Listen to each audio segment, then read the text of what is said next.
Welcome back, ladies and gentlemen. And now we are going to discuss the G20 summit and the participation of President Abdel Fattah el-Sisi in Rio de Janeiro, Brazil. For the first time, Egypt is participating in the G20 summit. The main topic discussed in the summit was combating poverty and hunger in the world. And we are delighted to be joined by Mr. Rahman. He is a political analyst to shed more light on the G20 summit. Good morning, Mr. Rahman. Well, good morning to you. I'm even more delighted. Thank you very much for joining us on Nile TV. And I would like first to ask you about the latest developments and the main highlights of the G20 summit this year. I believe that summit was held in the most critical circumstances that the world has witnessed since decades, I would say. The G20 Heads of State Summit that was held in Rio de Janeiro in Brazil contains lots of files and lots of critical issues. Decisions could have been made better, but still the declaration with vague visions, vague decisions that represents a united gathering, but different hearts, different intentions. Together we see them on the stage, the 20 leaders of the world, but the conflicts between them and among them has never been witnessed with that level before. Yeah. Today we are witnessing the shifting in the presidency in the U.S. Along with situations that is escalating in Europe, witnessing the conflict between Russia and Ukraine, and the situations that are being manipulated, not in favor for the safety and the peace concerning humanity, concerning the world, concerning dealing with issues like the world's poverty, the food chains, the international food chains that is interrupted by the conflict in the Black Sea. I believe today we are witnessing a new world is being given birth to, but not the world that we are seeking. I believe it's another chapter for the same, what they call the New World Order, that is manipulated by forces, international forces, with colonialism and greed and intentions and hidden agendas. We see shaking hands, we see smiling faces, but each and every leader has his own agenda, has his own greed.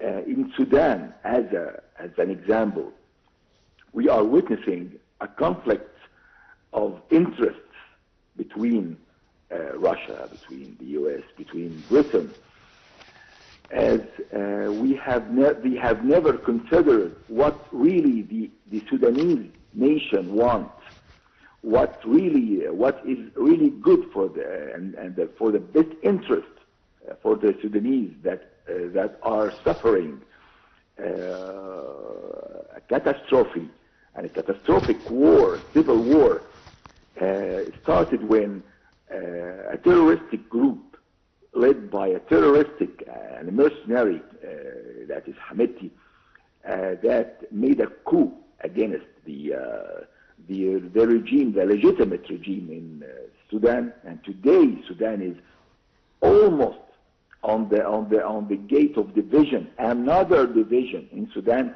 only in 12 years.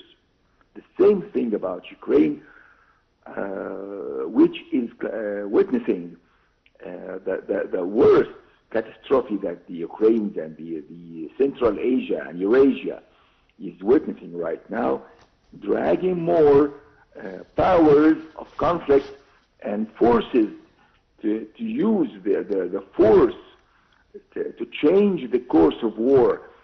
Russia was claiming its right in Crimea and in the Donbass territories, but then the conflict was escalated into we are standing up ahead so close to our international war, world war, at least in Europe. Of course, I believe that the leaders of the free world will do their best to stop such threat and eliminate the reasons of that threat by finding a just solution for the just causes in this world, in Ukraine, in Sudan, in the African Horn, in Gaza Strip, in Palestine that is occupied for more than 100 years, where massacres have been committed against the Arabs in the occupied lands for more than 100 years.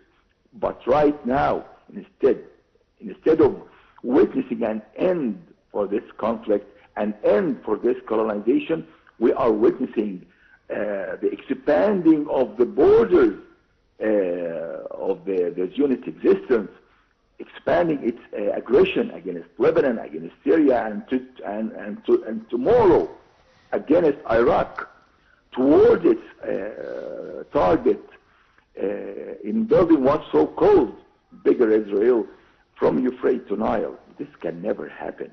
We are, as Egyptian leader of this continent and the Egyptian leader and the leader of this arena, we will prevent this by all means, I'm sure.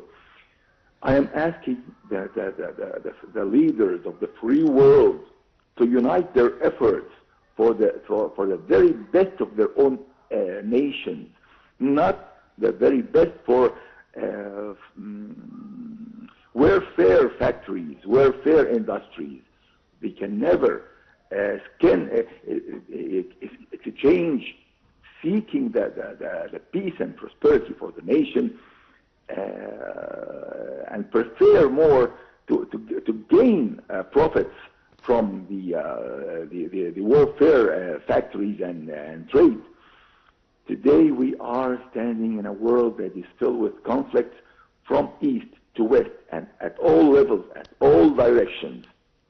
And they are really the G20 heads, really the true leaders of this world.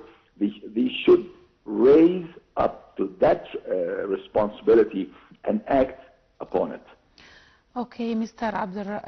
Amr, how can international cooperation address the challenges of climate change through G20 initiatives? Well, that's a very important issue.